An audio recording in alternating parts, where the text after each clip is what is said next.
Dr. Mark Stafford, a dentist from Santa Monica, California, is here with his wife Marie to assist local conservationists in an effort called the Blue Parrot Project. Their mission this day is to find the increasingly rare hyacinth parrot and make sure their nests are secure from poachers and predators. And to do that, they need to climb these huge trees. We got to a large Monduvi tree. It was obvious that there was something happening because the parents were around and in the tree.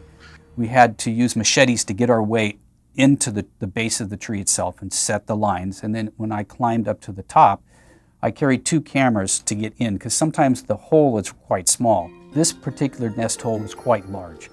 And then there was a small entrance, a very large entrance that was taking a lot of water that night. And then the third entrance where a large limb had broken on the top of the tree and created a huge skylight.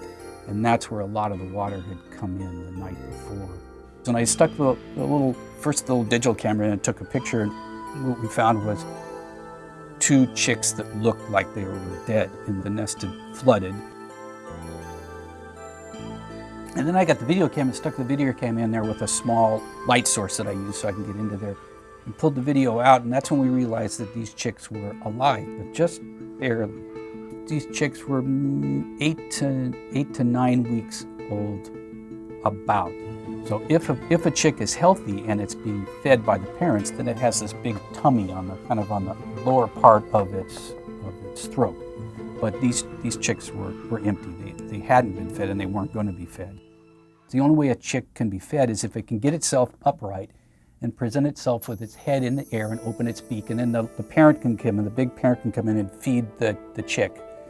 But these chicks, since they were on mud and been flooded and they were now stuck inside the mud, they were trapped and they couldn't be fed. There was no way they could possibly survive as they were, and they were extremely cold. The chicks normally their body temperature is much higher than ours. They're about 104 to 106 degrees Fahrenheit. And since this had been flooded so bad, they were very cold. Immediately, Dr. Stafford goes into action. He carefully places the muddied and nearly lifeless chicks into a bucket and lowers them to the ground. Once we got the chicks down, then we evaluated them, checked them, make sure everybody was healthy and there was no problems other than the fact that they were cold and dead. Mark is the founder of Parrots International and has traveled throughout Central and South America over the years to save these beautiful birds, especially the so-called blue parrots, who are endangered.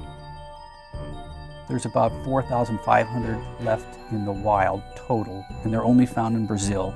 There's about 5,000 of these birds in the United States as pets, just to give you an idea of how severe the problem was where they were being brought out of the wild in the United States as pets.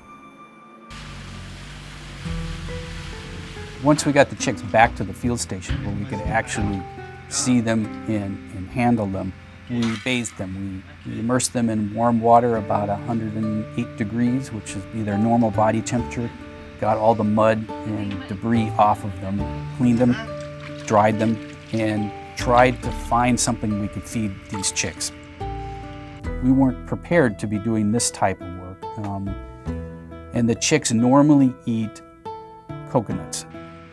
The coconut is extremely high in fat, so we needed to find something that had a lot of fat content and a lot of carbohydrates to feed to the chicks. So we found some cornmeal and butter, mixed that together, and some pinto beans that they were cooking for our dinner. So we mashed those up, heated it up on the stove, and then fed it to them as if we were their parents with a spoon on their beak.